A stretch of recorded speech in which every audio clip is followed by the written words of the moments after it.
Hello everyone, welcome to REC Rudra Engineering Coaching Hub. I'm Shivam, and in this video we will discuss about Himachal Pradesh Staff Selection Commission Junior Engineer Electrical Exam Postcode 802 detailed explanation. First of all, let me give you a short introduction about REC. We provide coaching for Junior Engineer and Assistant Engineer Electrical Exam in Himachal Pradesh. You can follow us on Facebook, Telegram, YouTube. Subscribe our YouTube channel and press bell icon for receiving updates about other exam related videos notification. We are going to provide last 10 to 15 years question paper detailed explanation in the upcoming videos. So stay tuned, and if you have any query or question, you can send me that on my Instagram. So without wasting much time, let's continue.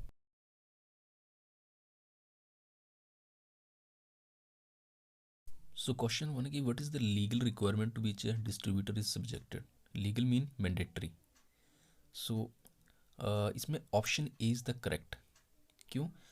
Because it is mandatory. ये mandatory है कि voltage at the consumer terminal should be maintain within ±6% and the frequency should be maintain between ±3% of rated value.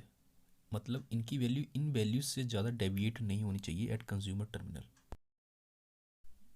Now move to second question. It is basically a comparison type question. Question क्या है? The ratio of volume of conductor material required for transmission of a given amount of power over a given distance by overhead system using DC 2-wire system and 3-phase 3-wire AC system is. So इसका option D is the correct answer.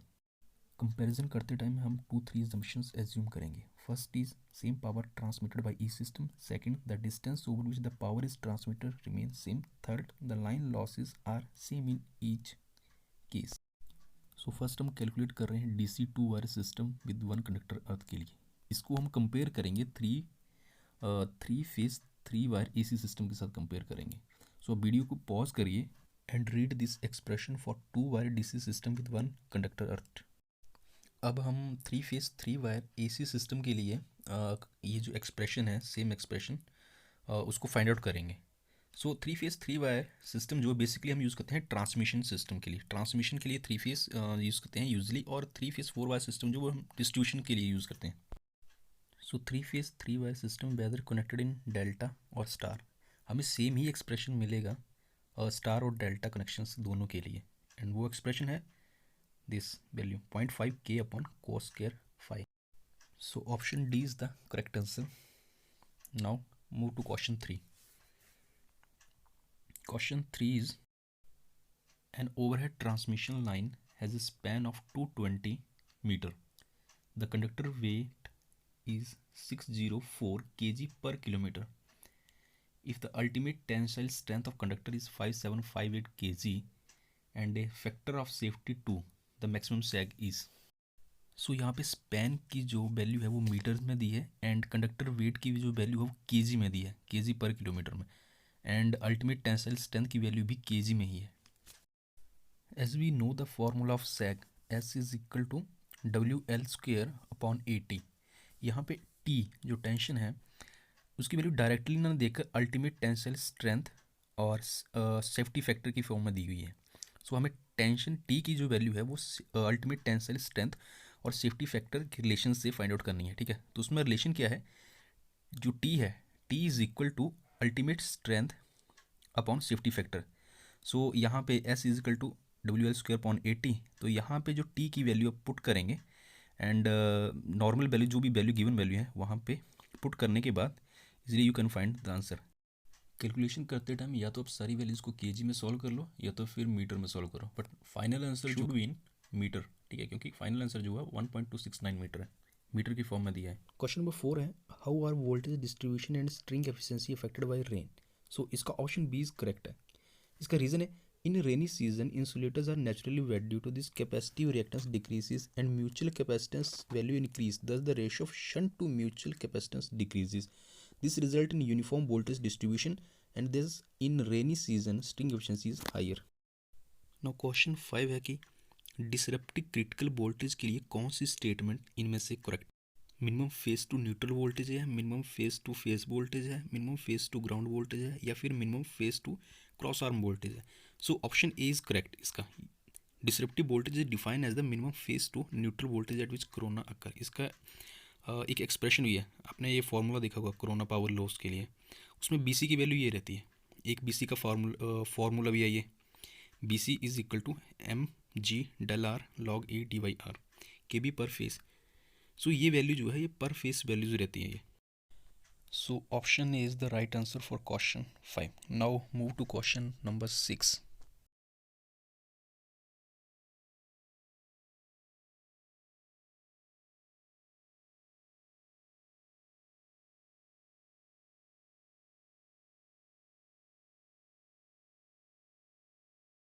Question number 6 है G M R of a conductor is given by, G M R is geometric mean radius. So as we know that GMR is 0.778 times radius of conductor. So ये 0.77 so इसका जो है option C is right because E raise to power minus 1/4 और E raise to power minus 0.25 is equal to 0.77 into 8।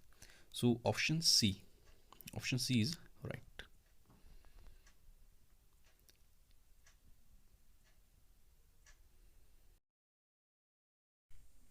Question 7 is the regulation is greater than voltage drop in a medium long transmission line due to rise in voltage owing to, so इसका option C is correct, Ferranti effect. In Ferranti effect due to light loading, the voltage at receiving end VR is greater than the sending end voltage.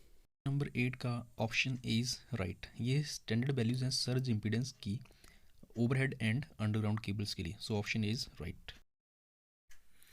Question number 9 है the most economical value of the diameter of a single core cable is given by. So इसमें क्या है, as we know maximum stress in a cable occurs at a surface of the conductor, and for safe working of a cable जो dielectric strength of the insulation जो है should be more than the maximum stress. So इसके लिए एक expression होता है, वो expression जो है that is Gmax is equal to 2V upon D log E dy d volts per meter.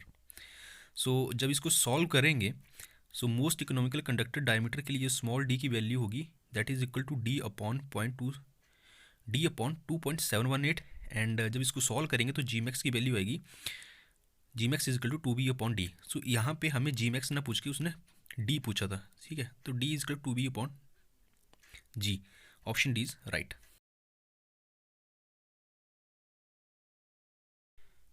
Question number 10 है which of the following is the correct statement. So 10 का जो है ऑप्शन बी इज करेक्ट, ठीक है। इस question को हम थोड़ा डिटेल में पढ़ेंगे। सो बी ऑप्शन क्या है कि if the neutral in a 3 phase 4 wire unbalance system is disconnected the potential difference across the high resistance is increase and that across low resistance is decrease. So 3 phase 3 wire हम use करते हैं।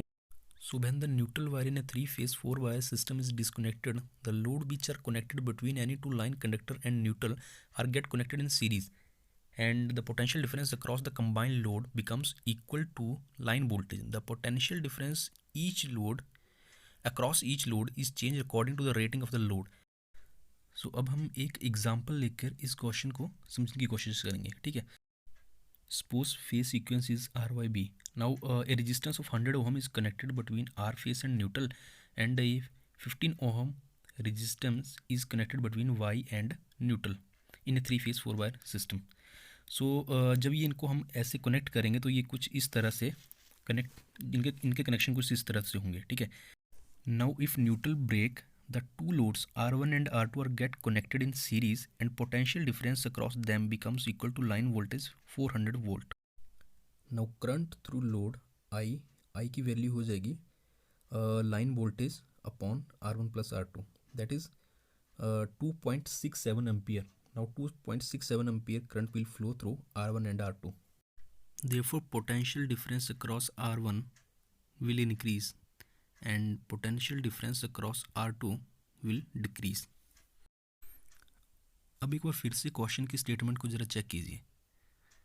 If the neutral in a 3-phase 4-wire unbalanced system is disconnected, the potential difference across high resistance is increased and that across the low resistance is decreased. Same इस example के through हमने ये prove कर दिया है, और same इस example के थ्रू जब हमने देखा है कि जो हाई रेजिस्टेंस है उसके क्रॉस वैल्यू इंक्रीज हो रही है एंड लो रेजिस्टेंस जो है उसके क्रॉस पोटेंशियल डिफरेंस की वैल्यू डिक्रीज हो रही है, ठीक है। सो फाइनल कंक्लूजन क्या है इसमें? फाइनल कंक्लूजन है इसमें कि it is clear from the above that if neutral wire is disconnected in a three-phase four-wire system, the potential difference across the high resistance load is increased and potential difference across the low resistive load is decreased. The voltage across the ये main point है ये, the voltage across the high resistive load may rise more than the designed value and may damage the high resistive load, ठीक है। तो ये जो है ये इसका मेन पॉइंट है, ठीक है। क्वेश्चन नंबर 11 है by transmission of both power lines and communication lines voltage induced due to, so इसका option D is correct, electrostatic and electromagnetic effects are reduce. इसका इसमें ऑप्शन सी में जो इंडक्टिव इफेक्ट है ट्रांसपोजिशन करने के कारण जो इंडक्टिव इफेक्ट जो इंडक्टेंस लाइन की बेरी करती है उससे भी इलेक्ट्रोमैग्नेटिक इफेक्ट्स ही रिड्यूस होंगे, ठीक है। So option D is right. Next question number 12 है the surge impedance loading SIL increase with the increase in voltage level. So SIL surge impedance loading एक डायरेक्ट फार्मूला होता है, ठीक है। तो वो डायरेक्ट फार्मूला क्या है? वो डायरेक्ट फार्मूला है सर्ज इम्पीडेंस लोडिंग का KB लाइन वोल्टेज का square upon surge impedance Z।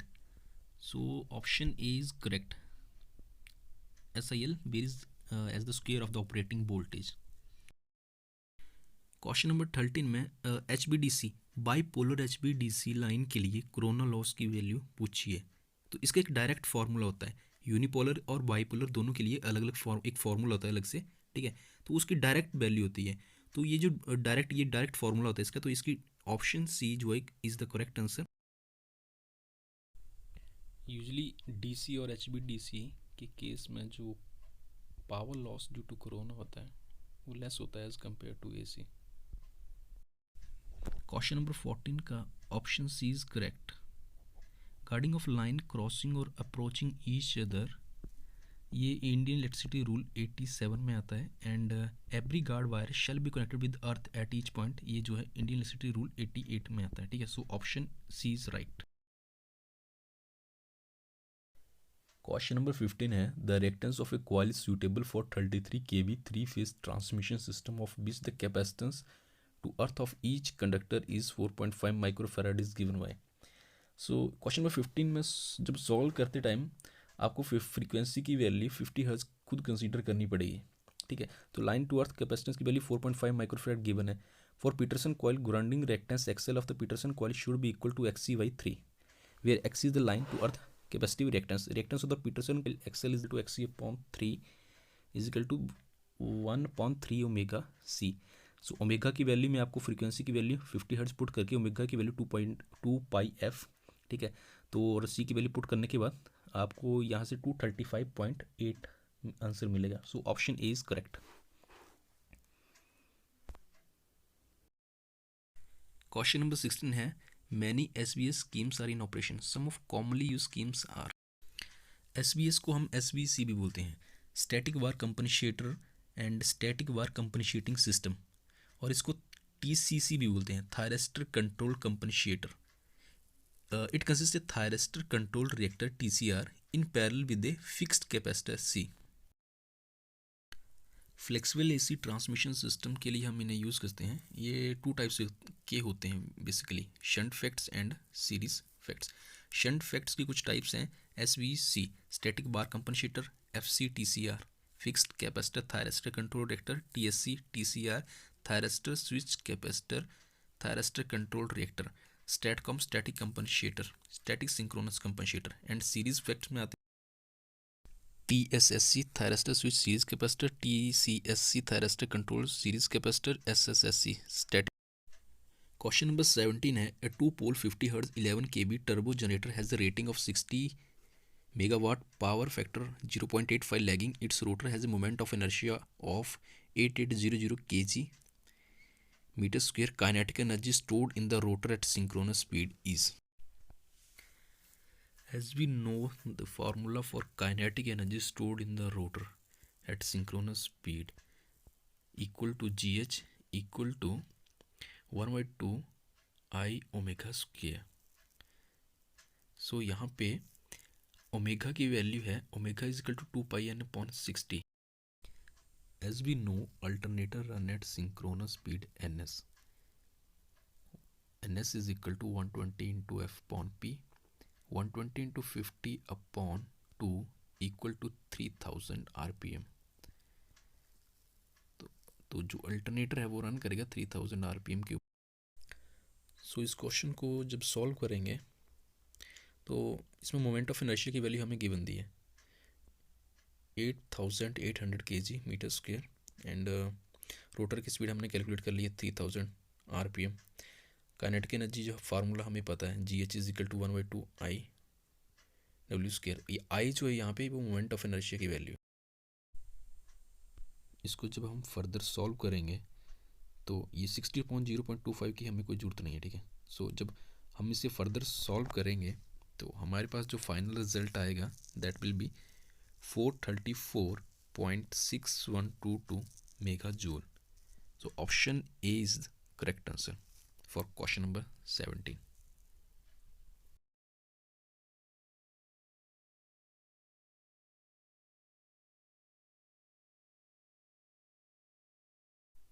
Question number 18 है for the swing equation m d square del upon dt square is equal to p of a acceleration power what will be the value of pa during study state operation. Study state operation के लिए acceleration power की value क्या होगी. सो इसका option A is the correct answer.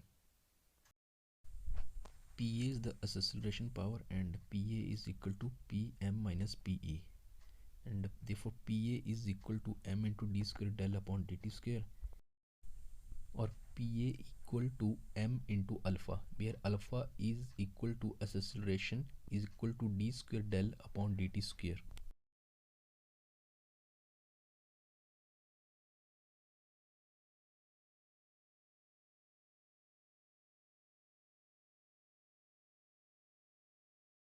Question number 19 है depending upon which qualities have been specified the buses are classified into following categories. So इसका option B is the right answer.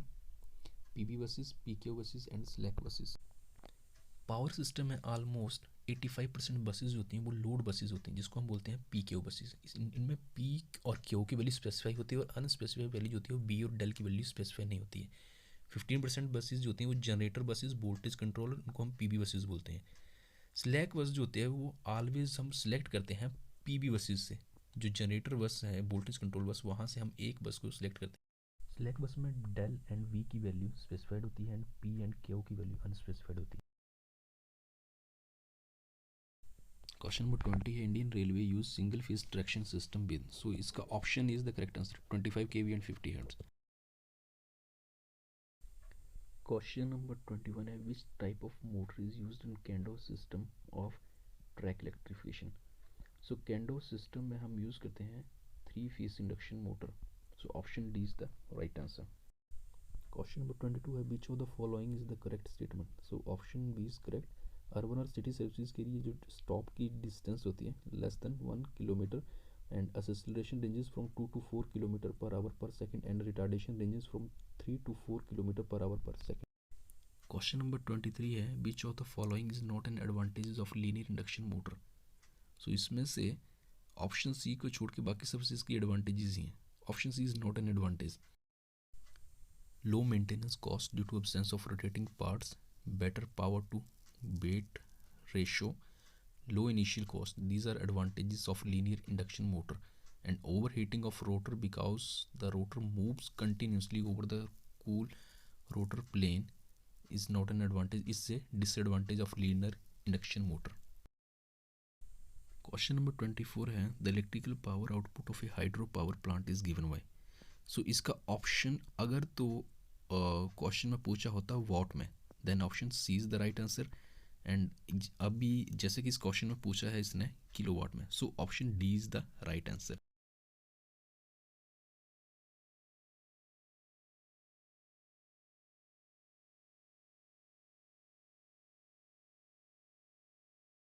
This expression P is the power in watt, neta is the dimensionless efficiency of turbine or turbo generator, rho is density of water kg per meter cube, Q is volumetric flow rate or discharge meter cube per second. G is acceleration due to gravity and its standard value is 9.8 meter per second square. H is the height difference between the inlet and outlet or head meter. So its value in kilowatt is 9.8 into QH neta. Question number 25 है which of the following is not a constituent of biogas. So composition of biogas में methane CH4 is 55 to 60%, CO2 35 to 40%, water H2 2 to 7%, hydrogen sulfide 2s 20 to 20,000 ppm 2%, ammonia NH3 0 to 0.05%, nitrogen 0 to 2%, oxygen O2 0 to 2%, hydrogen 0 to 1%. So option D is the right answer. Question number 26 में India के different atomic और nuclear power plants के नाम्स दिए गए हैं। इसमें TAPS है Tarapur atomic power station, Maharashtra में है ये। RAPS है राजस्थान एटॉमिक पावर स्टेशन, ये राजस्थान में है। Madras atomic power station MAPS है, ये तमिलनाडु में है। KGS कैगा जनरेटिंग स्टेशन जो है कर्नाटका में है। KKNPS जो है ये कुंदनकुलम न्यूक्लियर पावर स्टेशन है, तमिलनाडु में है। NAPS जो है नरोरा एटॉमिक पावर स्टेशन है, उत्तर प्रदेश में है ये। KAPS जो है ककरापर एटॉमिक पावर स्टेशन, ये गुजरात में। क्वेश्चन नंबर 27 जो है थियोरेटिकल क्वेश्चन है एंड इसका option is the correct answer. The solar energy could well become an alternative source of energy to meet the future demand as Earth receives 1.8 into 10 raised to 11 megawatt of solar power. ठीक है, so option A is the correct answer. Question number 28 है the average solar radiation intensity received per unit area of the Earth's surface is 1105 watt per meter square. The energy received by a flat land of 1 hectare for 1 hour is. Solar irradiance is the sun radiant power represented in the unit of watt per meter square or kilowatt per meter square. Solar constant is the average value of the solar irradiance outside the Earth's atmosphere and its value is generally 1366 watt per meter square in general. So now question में हमें क्या दिया है? हमें दिया है solar radiation intensity की value दी है 1105 वाट पर metre square. So 1 hectare is equal to metre square में दिया है, ठीक है। सो हमें मीटर स्क्वेयर में कन्वर्ट करना पड़ेगा। तो 1 hectare is equal to 10,000 metre square and यहाँ पे आंसर में हमें वाट सेकंड दिया है, सेकंड। तो हमें टाइम जो है वो आवर में ना लेके सेकंड में कन्वर्ट करना पड़ेगा। Therefore amount of solar energy received by a flat land of 10,000 metre square for 1 hour is, solve करके हमारे पास आएगा 39780 into 10⁻6 watt second. Option is the correct answer. Question number 29 है the output voltage of a solar cell is approximately, so इसका option D is the right answer 0.6 volt. Question number 30 है wind energy is given by the equation. So wind power का formula है 1/2 C rho A B Q। इसमें rho air density है kg per metre cube में, A is area metre square, B is the velocity metre per second, C is coefficient of performance. But यहाँ पे power नहीं पूछी थी। अगर power पूछी होती then option D is the right answer, but यहाँ पे एनर्जी पूछी है तो E is equal to P into T, so option C is the right answer. Question number 31 जो है ये डीप वाटर वेव का क्वेश्चन है। इसके सॉल्यूशन मैंने प्रोवाइड किया है ऑलरेडी, मैंने इसको सॉल्व किया है। तो इसका सॉल्यूशन चेक करते हैं डायरेक्टली। सो वेव स्पीड जो है is equal to wave length upon period. For deep water wave speed dependent on wave length, speed is equal to gravity upon 2 pi into period. So speed is equal to 1.56 into wave period. ये direct formula है इसका, ठीक है। Solution करते हैं direct. इसका wave length जो wave velocity है, wave velocity is equal to gravity upon 2 pi into period. Gravity जी की वैल्यू 9.8 है स्टैंडर्ड वैल्यू, सो 9.8 अपॉन 2 इंटू 3.14, पाई की वैल्यू 3.14 है, इंटू पीरियड है इसका गिवन है 5 सेकेंड। सो आंसर हमारे पास आ गया है 1.56 into 5 is equal to 7.8 metre per second. Deep ocean wave में शैलो वाटर वेव के लिए स्पीड निकालने का फॉर्मूला है gravity under root of gravity into water depth, और speed is equal to 3.1 into square root of depth in metres. 31 क्वेश्चन हमने already solve कर लिए हैं यहाँ तक। सो वीडियो को और लंबा न करते हुए नेक्स्ट पार्ट में जो भी क्वेश्चंस रहे हैं उनके टू थ्री पार्ट्स और आएंगे, तो उसमें कंप्लीट सॉल्यूशन जो है आपको इस पेपर का मिल जाएगा। आपको ये वीडियो कैसी लगी कमेंट सेक्शन में बताइए। अगर किसी क्वेश्चन में डाउट है या उसकी एक्सप्लेनेशन चाहते हो तो आप मुझे मैसेज कर सकते हैं इंस्टाग्राम के ऊपर। और अभी तक चैनल सब्सक्राइब नहीं किया तो चैनल सब्सक्राइब कीजिए and press the bell icon for receiving updates about other exam related videos notification. We are going to provide last 10 to 15 years question paper solutions with detailed explanation in the upcoming videos. So stay tuned and best of luck for the upcoming exams.